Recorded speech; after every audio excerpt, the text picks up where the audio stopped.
Should Uber drivers and Lyft drivers be worried about Waymo in 2025? In some cases, yes. In some cases, no. Right now, we're in the progression, getting right into it, when the progression of Waymo and self-driving technology, self-driving cars, getting quicker by the day. Now, to give you some statistics right away, just to let you know. One, Waymo right now is only in 4 cities: Phoenix, Los Angeles, San Francisco, and Austin. And there's a unique asterisk on Austin. I'll talk about that in a second. Second thing, there's roughly about, which is kind of crazy to say, I'll be honest, 250,000 rides happening with Waymo every week. So to give a very rough estimate, roughly about 1 million Waymo rides happening every month, which is kind of crazy. And it's growing more and more almost every day, with a lot of reasons I'll talk about in this video. And the last thing I want to mention is Waymo spreading. Maybe later this year, beginning of next year, tough to say exactly, but the next cities coming up are going to be Atlanta and Miami. So Waymo is spreading. That being said, should drivers be worried? I'm going to say in some cases, yes, and in some cases, no. So let's get into the nitty gritty. Now, first off, of course, in case you didn't know, I'm assuming you do, but Waymo is a self-driving car. It is interesting the way it works depending on city to city, though. In most cities, from what it seems like, the way it's approaching, take Los Angeles, San Francisco, and Phoenix, it's an app you download. So very similar to Uber and Lyft, in case you haven't used it yet. You download the app. There's no waiting list anymore. There's not like a special code you need. Back in the day, you did one. You didn't need one, excuse me. Now you just download the app, you order it. Same thing as in Uber and Lyft. In Austin, however, in Austin specifically, you get a Waymo via the Uber app. It's kind of weird. You can order, so you go to order a normal Uber. You might get a normal Uber, with a human driver, obviously, or you might get a Waymo. So Waymo, which is kind of interesting, is both the self-driving technology, it's both the vehicle itself, it's the Jaguar I-Pace, and it's the app itself. So Waymo itself is not just a one-size-fits-all thing. You're talking about the technology, the vehicle itself, like with all the bells and whistles and everything, and of course the app itself. This is what makes Waymo a bit worrisome for all my human drivers out there. And of course, there's nothing more Black Mirror, there's nothing more movie-esque when it comes to AI taking over people's jobs and all this kind of stuff that's already happening in a lot of industries than self-driving cars taking over taxi drivers, Uber and Lyft drivers. And here's the hard part about this. On one end, what's tricky about Waymo is they need, one, the app, the publicity, the marketing, but they've already kind of done that. Let's be honest. A lot of people know about Waymo, especially in these big cities. And if you think about it, San Fran and Los Angeles are pretty much, in my opinion, the 2 biggest rideshare cities in the country, with San Fran technically being the biggest. So there's already a lot of attention around Waymo. The next big thing about Waymo, though, that's tricky is the fleet of vehicles. Now, as you can imagine, they're trying to build these vehicles as best they can, but there's a lot of safety protocols. Remember, is a fully self-driving autonomous vehicle. I've already done a bunch of videos about Waymo. I've them listed below in the description in a playlist. And in that playlist, there's one video I posted of my first time ever taking a Waymo. There's no one in there with you. You're there by yourself. The car moves on its own. So there's a lot of important and a lot of very important safety and protocol checks to make sure the technology is running smoothly. Here's the issue, though. You need to make these cars in order for Waymo to spread. I think one thing about Uber and Lyft that's very interesting, and one big reason why Uber and Lyft got so popular, which a lot of people don't talk about, is Uber and Lyft didn't have to create its own inventory. It said, hey, you want to drive? You already have a car. You want to drive? You already have a car. Now, yes, over the years, Uber and Lyft has rolled out their renting program. We can rent a car, of course, to drive. But back in the day, that didn't really exist, right? So that is a huge reason why Uber and Lyft blew up. I think a very similar thing. Same thing with Airbnb, right? Airbnb didn't have to create an inventory of houses or apartments or whatever. They used the already existing inventory of people saying, I'm going to rent out my room in my apartment or whatever. So that's the issue with Waymo. So for Waymo to spread across the country and be in remote parts of Ohio or all these other major cities, it is something that I still think is far away because they need the infrastructure. It's not like they can magically say, like, take Tesla, which has been an interesting debate, Waymo versus Tesla. And I'm going to be honest, I've looked into this. I've not done a video yet, at least I don't think, about it. But when it comes to Tesla, Tesla is light years behind Waymo. I'm just going to say that when it comes to the potential of a Tesla or people using their Tesla to be a self-driving vehicle. There has been some talks with like Elon Musk and Tesla and whatnot that Elon could say, hey, if you have a Tesla in your house and you want to make money and you want to make passive income, if I word it like that, you can sit on your couch, turn on your Tesla leaves, it does all these self-driving rides, you get paid from it, maybe Tesla takes a cut, your car comes back, boom, you just made money pretty much doing nothing. You almost rented out your Tesla in a sense to do the driving for you. That is something that in the future could be a possibility. So that is something I will say, but when I have looked into all the details and stuff like that, I still think there is a bit of a concern with that. However, we'll have to see what happens. Maybe next year or the year after. I know Tesla is in talks of doing that because that could be an issue. But the biggest thing right now, the biggest issue for Waymo, which is why I think in some cases for some drivers it's not as much of a concern, is the inventory. They need to build these vehicles, and that's why right now it's slowly being rolled out. The city, of course, they need to have like a factory there, all this kind of stuff. It's not easy, right? Let me just put it that way. It's not easy. That being said, I think I may as well say this. If you are in one of these cities, LA, San Fran, Phoenix, Austin's a little different because, like I said, you typically only get a Waymo. You typically only get a Waymo if you order an Uber and you happen to get a Waymo because Waymo's closer than an Uber vehicle. So Austin's a bit different. But in San Fran, LA, and Phoenix, if you are a driver in one of these cities, let me know what you think in the comments. I do feel like Waymo is going to be an issue. Right now, at the time of this video, I do think it's starting to become an issue. Because like I said, 1 million rides a month. That means there's 1 million rides happening every month for Waymo. And that's 1 million rides being taken away from human drivers, being taken away from you if you drive in these cities. That is a bit of a concern. I mean, Waymo has really, really blown up.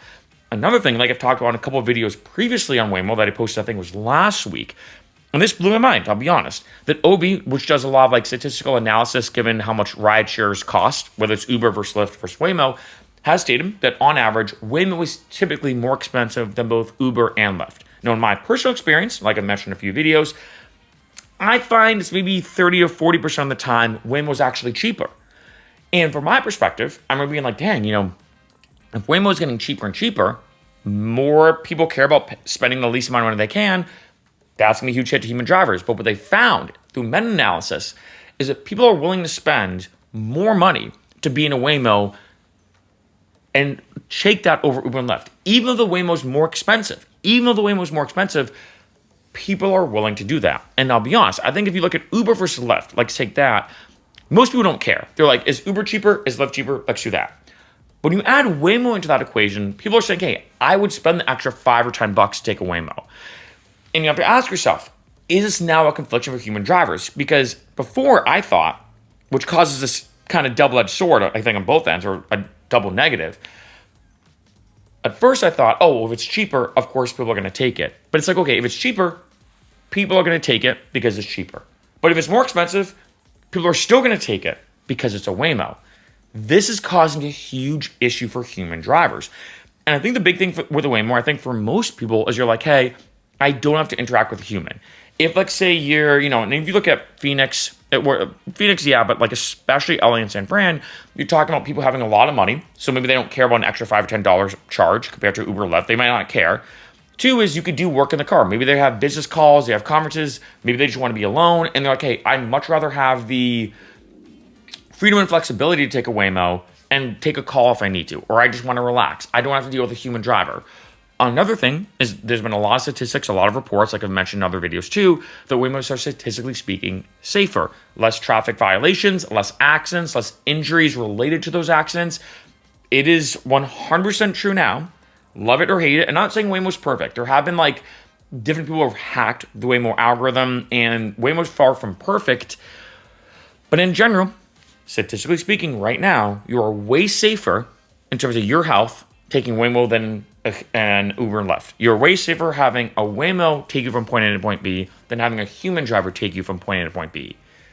Kind of unfortunate, maybe not the best, but that's kind of the reality of the situation. You could look at it like this. Would you rather trust a human to do a complex math equation for you on a piece of paper, or would you trust a calculator?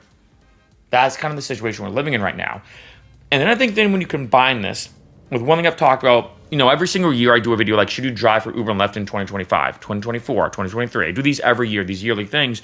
One big reoccurring theme I've talked about as a negative when it comes to driving for Uber and Lyft is too many drivers being on the road. Too many cooks in the kitchen. Basically the fact that when it comes to driving right now, so many people are signing up to be an Uber driver and a Lyft driver because it's a great secondary job. It's the easiest job to have in addition to something else.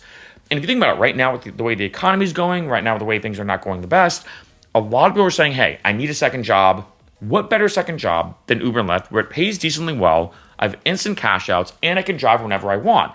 If I have a 9 to 5, I can drive on the weekends. If I work on the weekends, I can drive during the week, right? It works with everybody. And one big issue that's been getting worse is more and more drivers are signing up, more so than more passengers are signing up. Yes, there's more Uber and Lyft rides happening every day than before. Every day, there's more and more rides happening every day. If you look at these statistics, right? But there's more and more drivers signing up. And I've talked to a lot of drivers in a lot of different areas who are saying, hey, Mark, yeah, I'm not going to lie. I have to work more now, if anything, to make less. It's harder for rides to go around. Like, say, on a Friday night when it used to be popping off during the peak hours, Friday nights and Saturday nights, for example, it's actually now more dead because so many drivers are on the road and there's only a finite amount of rides to go around. It's making it harder. It's almost a kind of, I call it the peak hour paradox, where now, if anything, you might make more money driving on a Wednesday night than a Friday night because less drivers are on the road Wednesday night. And all this being said, I'm just talking about Uber and Lyft. Then when you add in Waymo, like I mentioned in the beginning of this video, roughly about 1 million rides happening every month, and that's continuing to grow. That's now even more rides being taken away from human drivers. That is my concern. My concern right now for all the drivers out there is that because people are preferring Waymo, even with the higher surges, even with the higher fares, because people are preferring Waymo and taking Waymos, and again, at first I thought, I'll be honest, oh, people are taking it because it's a fad. It's kind of fun. It's interesting. They want to do a social media post. They want to do a YouTube video like I did, right? There's something that's kind of fun and exciting about it. This kind of new thing. For me, the novelty's kind of gone away. I don't really care. If I get in a Waymo, I'm like, cool, I'm in a Waymo. It doesn't, it is nice kind of having it to yourself. I will say that. There's some kind of nice things about that, but I'll be honest, I don't really care. But a lot of people are down saying, hey, once that novelty kind of goes away, I'm still preferring the Waymo. And that is the big issue for me, that as Waymo continues to spread, more people start taking it and all that kind of stuff, it is, I think, going to impact drivers. I do think, and here's a big thing though, I do think, like I said, if you live in a remote part of Ohio, which is a big kind of classic example I use, and here's kind of the irony of all this. As I said before in a lot of videos, your location is the number one factor that determines how much money you could make as a driver. And I say, if you live in a remote part of Ohio versus Boston or LA, you can make less money. I wonder if that might change in the future. That if you think about it, for Waymo to, let's say, go into a rural area, a remote part of Ohio or Iowa or something like that, it's going to be a while. I'm going to say years. We'll see, but I'm going to say years. But the irony is, maybe those drivers in Iowa or Ohio are going to have a better longevity when it comes to being a rideshare driver, an Uber driver, Lyft driver. I wonder if they're almost going to have a better longevity because it takes so long for Waymo to get there, compared to a place like LA or San Fran, which is usually a great place to drive. But because Waymo is blowing up everywhere now and getting more popular, I wonder if the drivers in LA are going to have a shorter lifetime. I wonder if driving in LA has become less and less worth it, which is the definition of irony. And then would you add on the big thing, like I just did a video about, I think it was last week, that Waymo's now expanding their coverage. Waymo's slowly spreading in terms of, like, say, take in LA. LA's a big city. Like, LA's the most, like, when you say LA's a city, and I feel like this only exists with LA compared to other cities, it's not really a city. It's a gigantic, like, I'm going to call it 2 to 3 hour radius of a bajillion cities. Some people consider the Valley LA, some people don't. Some consider Long Beach LA, some people don't. If you know LA, you know what I'm talking about, but LA's pretty big. So as you can imagine, the service area of Waymo is limited. It's not like an Uber Lyft driver where I could get, if I wanted to, I can get an Uber from LA to New York if I wanted to. Can't go anywhere. Not the case with Waymo, but Waymo is very rapidly expanding its service coverage. Now they just included Playa del Rey and Silver Lake, for example, when it comes to Waymo. They also included other parts of LA. So the fact that now the LA map's getting bigger and bigger means more people in LA have the ability to take a Waymo. Because the way it works with the service map, in case you didn't know, you have to be picked up and dropped off in that area. So let's say before one of my friends lives in Playa del Rey. I come here a lot.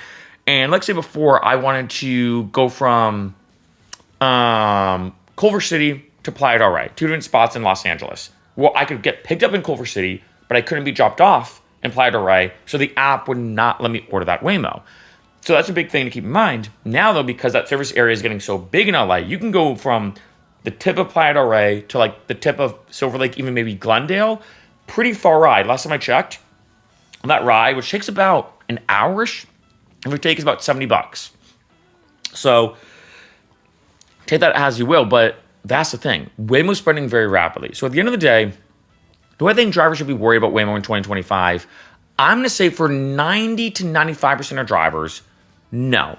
Have it be on your radar, be aware of it, but I don't think I'd be worried.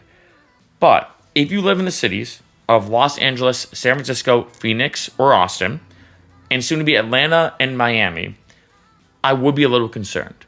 And I'd be curious to see what my drivers say about this. I haven't interviewed a lot of drivers yet, but I'm going to be doing that in the near future about how I think some Los Angeles drivers feel about Waymo and all that kind of stuff. But it is becoming a concern because with there being too little rides to go around, that's the biggest issue for me.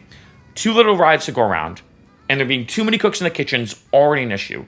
And then we have this other AI cook, if I continue down with that analogy, of Waymo taking all these rides away from all these other people. It means there's even more, or let me word this differently, there's even less rides to go around. It's already tough for human drivers out there, not even involved in Waymo. And then you add Waymo to that equation, things are getting more difficult. If you live in one of those, 6 cities, just something you really have to be aware of.